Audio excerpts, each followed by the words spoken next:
Look who came to the job site. He's a little worked up about it. George, buddy. We took the day off today to finish our under slab plumbing. We basically had to glue it up, and the test for it is to fill the whole thing with water, and it's got to sit and make sure it doesn't leak. Oh my gosh, I'm dirty. In case you missed our video where I talked about the dry fit, let me go over the system real quick. Starting with the building drain outlet, we're coming in the wall here. We're standing inside a half bath. This is a toilet stack.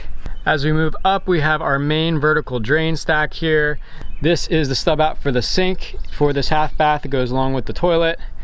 We have a floor drain that goes into the mechanical room there. And then finally, this is basically gonna be a vent slash clean out right here. And I'm also gonna have a clean out on the main stack as well. And then this run behind me comes over and up. The reason I had to do that, and this wasn't originally in my plan, was the kitchen sink is in the very front corner of the house. And to get the required slope all the way back to this drain line within our floor platform, it was gonna be right at the 14-inch depth of the floor platform. So I decided to accommodate that depth in the ground where I can dig as deep as I need to, and then just take this vertical stack up so I only have to come about 12 feet or so with the kitchen sink pipe. It took quite a bit of trial and error, but I finally got all of the fittings glued up. It's sort of a tedious process getting everything totally pitched correctly. You can see here that I'm off level over here, and my bubble is lined up with the second line, which indicates a 1/4 inch per slope foot. I didn't get it perfect all the way around. As I move down here, it mellows out to like an 1/8 inch per foot. That's the minimum for this 3-inch drain line. And then in some places, I'm more like 3/8 per foot. But overall, just make sure we are sloping out of the building, because the last thing you want is all your sewage running back up into the house. So as a first-time under slab plumber, we did make a bit of a mistake, and it cost us about $40 worth of fittings. What happened? I don't know what we should do with this now. It's like a form of modern art, I guess.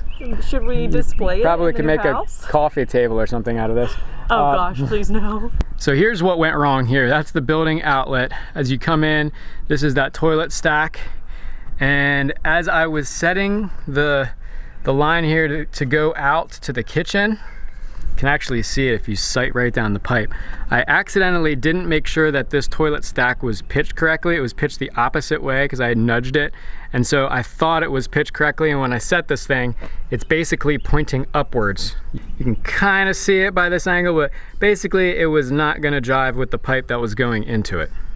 So instead, we have a form of modern art, or maybe some sort of instrument, or maybe like a bazooka if you hold it over your shoulder, like a cannon. Yeah, that looks like a potato cannon or something like that. Like those ones that you were showing me. That would be awesome. Today we decided not to carpool over here, and it was a good thing, because when we screwed that up, Elaina ran right over to Home Depot. It's about a 15-minute drive each way. She was able to rescue me and get the fittings we needed. And honestly, that was something that went into our consideration when buying our property. We wanted to make sure we were within a 20-minute proximity of a Home Depot or Lowe's. In order to fill this system with water and not have it all spill out of these lower pipes, I'm using these pipe plugs made by Odie. I basically have one for every size that's sticking up. There's a 3-inch, I have a few 2s as well. And that will allow me to fill the top pipe with all of these lower pipes remaining sealed. Now let's talk about this big mama. This is a 10-foot pipe that we have plumbed into our system here.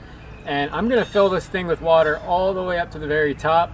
That way it will exert hydrostatic pressure, basically the force of still water in a column, on the whole system below it. And that will see if there's gonna be any leaks. This is basically stress testing the system to the worst it should ever get. Hopefully our drain is never this high. The water would be coming out the bathroom sink drains if it did ever block up this high. But this basically stress tests everything, makes sure that under slab plumbing won't leak, and it exerts the same amount of pressure throughout the whole system, even just filling this little bit up here. It's the beauty of physics. So do you think we should start filling it up? I think we should plug the end first, and then basically start filling here and work our way that way, just because there's air in it and we want to try to like push all the air up and out so there's no air bubbles still trapped in, while we're keeping an eye on the level of the water, looking for it to go down. If like an air bubble shifts or something and goes down, we might have like a false reading. So try to get all the air out of the pipes.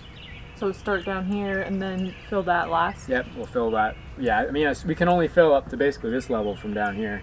And then the last 6 feet or so we'll have to do up on the ladder. Gotcha. Is it doing anything? Yep, it's expanding.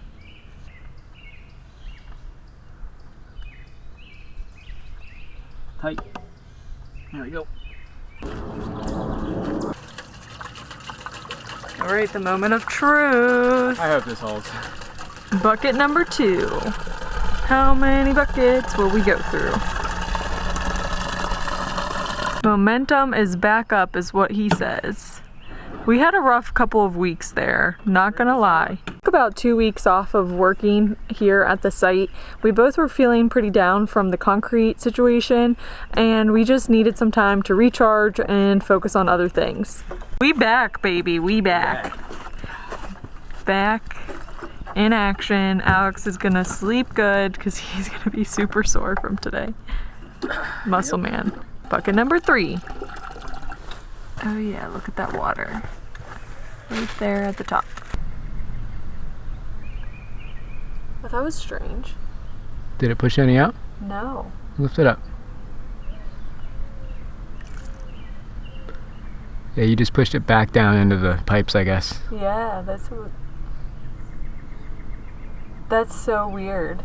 It literally does not come out over the edges. You're just pushing it back up into the other pipes. Stand clear while in use. What? In case it explodes? I don't know why you would need to stand clear. They actually have that stamped in there? Yeah, it says caution, stand clear while in use. What kind of pressure are people putting? I guess people might use air. People might be doing this with air, and if they might just blow out like a bullet or something if it's an air test instead of water. Are we supposed we're not allowed to use air? We are, but our little glue bottle says, do not test with air, all caps. So, decided not to test with air. This is the next tallest Yeah. one. Here's the big one. Alright, I'm going for it. Go for it. Oh, that sounds weird. It's like when you're filling up your gas tank and you can hear it getting close to the top of your filler spout.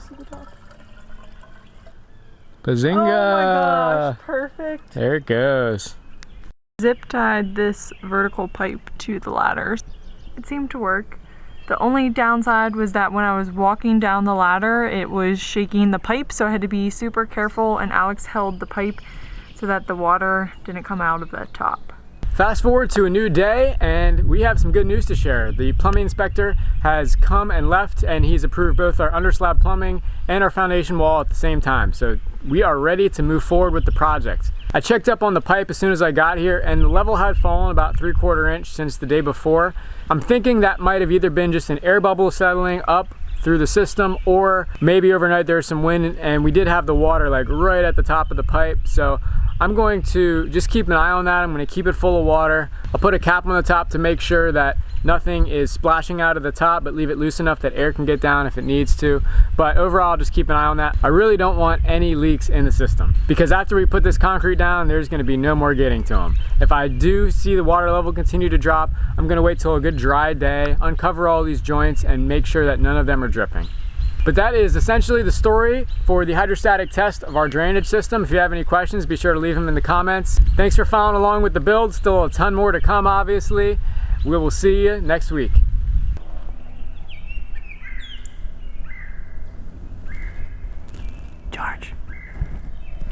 George.